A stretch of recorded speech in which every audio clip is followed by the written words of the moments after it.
which killed, as we know, a count of some 28 people. The Vice President said government is doing its best to help the flood victims. Unfortunately, the reconciled numbers, as we have it this morning, shows that the direct impact of the rains have resulted in a loss of 19 lives as a result of the torrential rains that we observed. Of these 19, 2 were directly affected as a result of flooding, and the rest had to do with collapsed buildings and lightning and so on. From the presidency, from the regional ministers, from the MMDCEs and the NADMO, everybody is coming together to see how we can assist in the immediate needs of our people who have been affected in this way. So, as a result, government is putting together initial relief items, and I think that those relief items should all arrive. Some have initially been put together and distributed yesterday, I'm told, but the large quantities are arriving today. And these items are quite varied. These are to deal with some of the immediate needs of the people.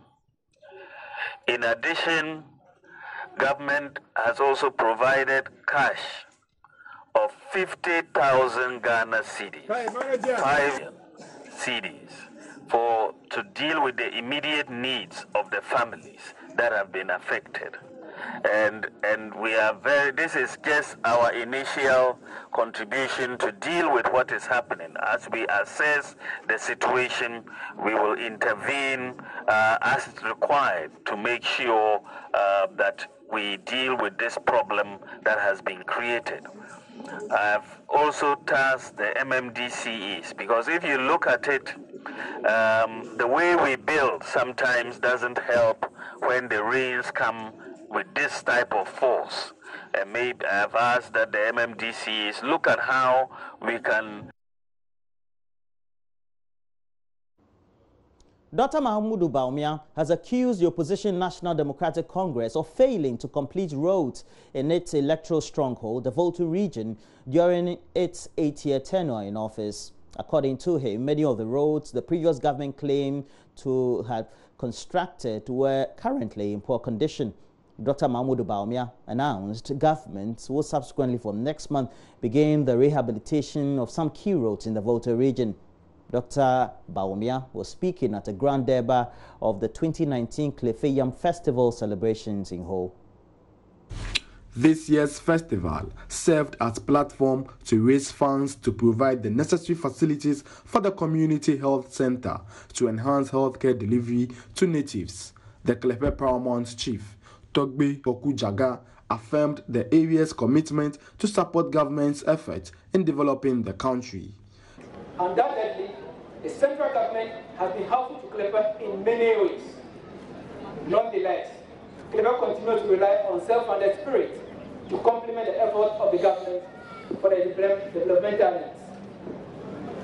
We acknowledge that no meaningful development can take place without peace, and there are many examples of communities where conflicts have retarded the development. We must therefore protect the peace in our quest for development, and I'm appealing to all of us to play our part in sustaining the peace. Let us be mindful of the effect of planting fake news, instigating or sensationalizing issues, which are common phenomena in social media these days. I would like to implore all of us to support the government's good initiatives to better the lives of our people. Speaking on the theme, Moving Forward in Unity and Development, the Vice President, Dr. Mahamudu Bawumia, advocated for a repositioning of the country's politics to foster unity and development. As we seek to move forward in unity for development, it is time we consider politics only as a tool for development and the way we go about it. What matters is for us to rally support for governments that address the everyday challenges of the people. Politicians who seek to prey on the tribal and regional sentiments of the people are not problem solvers and do not deserve your support. In a rapidly changing world with challenges and rapidly changing opportunities,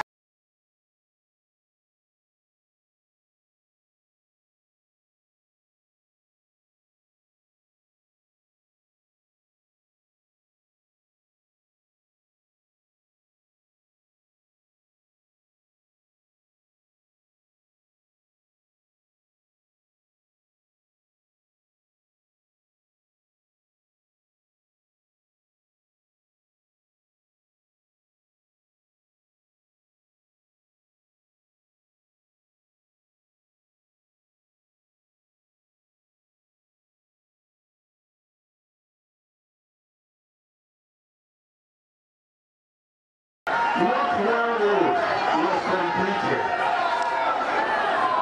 Am I lying? 8 years of the government, not one road was completed. 8 years. For the Delta region, Meanwhile, the Member of Parliament for Ho Central, Benjamin Kodo, is fighting off claims by government that the NDC did not complete road projects in the Volta region. Speaking to JoyNews, Mr. Kodo touted some road projects undertaken under his administration, describing Dr. Baumia's assertions as false. One, we've built the road from Ho through Akwepe, Tanyigbe, to Nive, Tokokwe to Nive, then right to Atikwi. It's now bitumen surfaced. We built from Tokokwe to Ave, and through Ave to what we call Asifiape, and that continues to Shan. Yeah. We built from Nive through the Nive border post, through there to Shan. And from Shia to Clave, and from Clave to Honta, all those routes are bitumen surfaced. Under my own watch, we built the road from Mate to Clave, about 18 kilometers, and it is bitumen surfaced. So for someone to come and say that no road work has been done for 8 years under the governance of NDC in 8 years. Please, this is factually incorrect. Now let's take you to the Ashanti region. The Minister for Gender, Children and Social Protection has told teachers on the National School Feeding Program to stop complaining about the food they receive from caterers. Madam Cynthia Morrison says the caterers are only doing them a favor because the program covers only school children. She was reacting to concerns by some caterers of the program at a capacity building workshop in the Kwabre East municipality of the Ashanti region. Mohammed Duruddin has more. Spokesperson for the caterers, Nana Kechi Sewa, raised issues with persistent complaints from some teachers about the food served them. Teachers the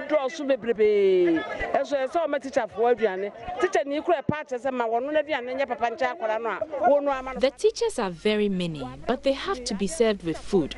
The teachers want their meals to be more than the school children, but they are not really part of the program. Let us address this issue because in a school you can have about 36 teachers and you have to provide food for all of them. If it is possible, the government should engage the teachers.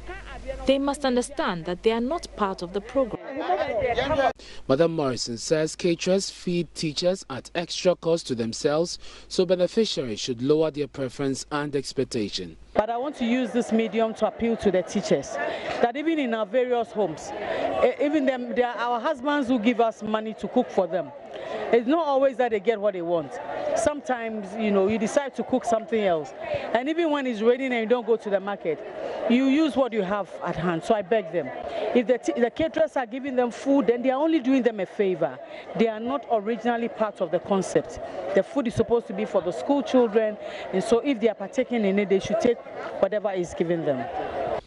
She is also concerned about the tendency for a section of the public to paint a bad picture about the program.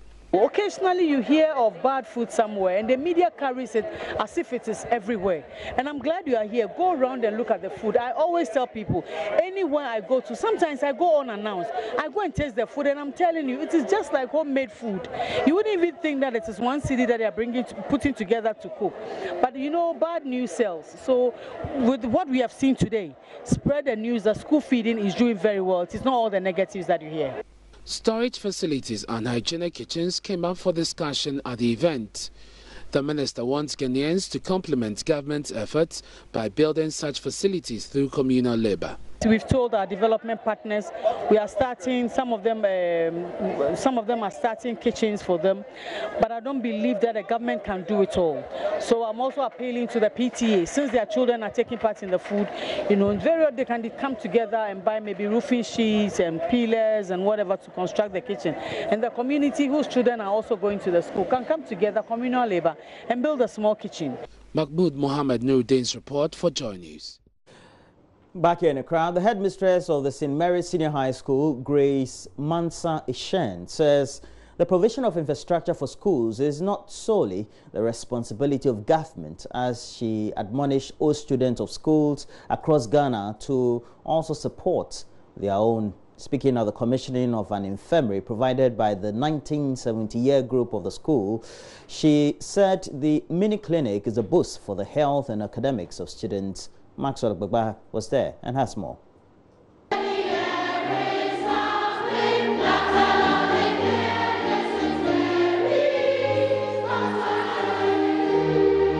Some members of the 1979-year group singing the school's anthem during the morning mass before the commissioning of the infirmary. Girls prefect of the school, Stephanie Safo Edu, says previously students who were ill or recuperating had to use the office of the senior house mistress as a resting place. We are so much excited. It was quite hectic. We had to move from school to the Kolebu Teaching Hospital. After that, it's either you are sent home or when you come, you sleep in the senior house mistress's office. Headmistress of the school, Grace Mansa Ishen, is urging all students of senior high schools in the country to support government's efforts with the provision of infrastructure. I believe all students are a major stakeholder in assisting the school. The government is doing its part, but it cannot do it alone. This is my opinion. And over here, I would really say that Smogans have done very well, marvelously well. So many projects have been initiated by them and completed. Smogans took care of the gate that you find, the main entrance to the school. Currently, they've given us the state-of-the-art infirmary. They are also constructing an e-library at their gift at the 70th anniversary to the school. I would say that all students should help, and already Smoga is on the path. President of the St. Mary's Old Girls Association Smoga 1979-year group, Caroline Stevens, has been talking about what motivated the group to provide an infirmary for the school. So the school has lots of infrastructural challenges. So we felt that fulfilling this infrastructure need will be the best gift to give back to our alma mater. Member of the 1981-year group and teacher at the school, Benedicta Nuchuga, has been recounting her fondest memories as a student. She has been sharing the story behind the Accra Academy and St. Mary's relationship, popularly known as a CASMA.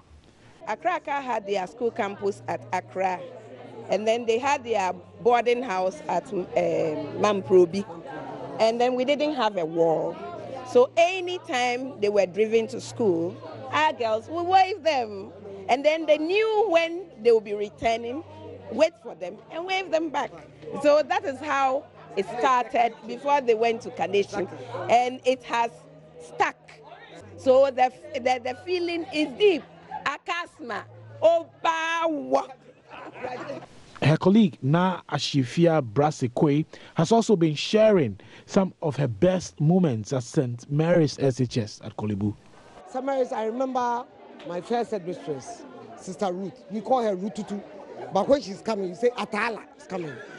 And you know, the way she speaks, you go to grow. And then we used to be tested, but if she catches you, you are in big trouble. So Kabonu, we call him Carbon U. Yes. He teaches us music, and he likes my voice because I have the baritone. You know, he switches to tenor before he realizes I've gone to bass because the voice is big.